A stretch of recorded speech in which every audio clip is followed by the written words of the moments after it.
Welcome to the WAC Roundup for men's basketball as we take a look back at this past week's round ball action. I'm Rachel Vigil.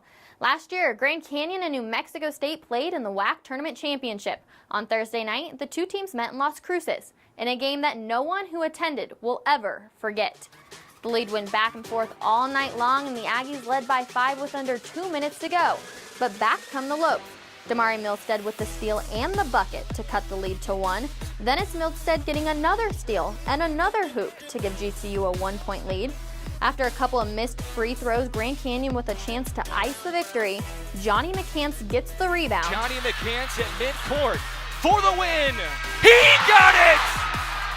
Adam Young on the call. New Mexico State wins 77-75 in one of the most exciting games the WAC has seen in the last few years. For McCants, this was just his second three-pointer of the season. The Aggies then hosting CSU Bakersfield. The Roadrunners jump out to an early lead with this Taze Moore slam. They lead by 7 at the half, but back comes New Mexico State. They win by a final of 73-62 and are now 2-1 in the WAC. There's only one team undefeated in WAC play after 2 weeks, and it might come as a surprise, but the Kansas City Roos are 2-0 in conference play.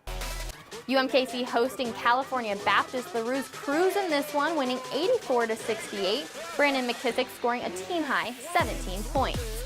In Edinburgh, it's our first WAC Spotlight game of the season on ESPN+. Grand Canyon visiting the Vaqueros.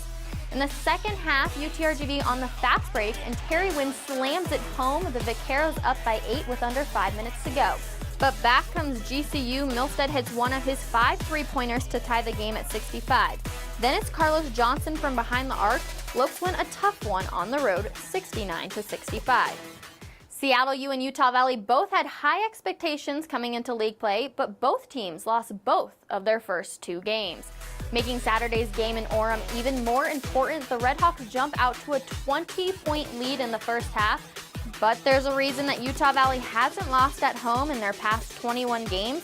The Wolverines come storming back to win 88-78.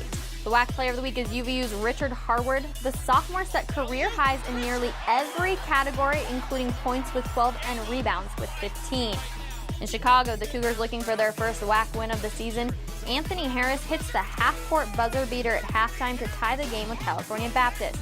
Then, with time winding down, Lancers down 1 when Ty Rowell hits the 3, and CBU wins 77-75. Make sure to check out the Road to WAC Vegas this Wednesday. We'll have WAC basketball analyst Sed Bonner in studio as we preview some of the WAC Hoops action coming up later this week. For the WAC Digital Network, I'm Rachel Vigil.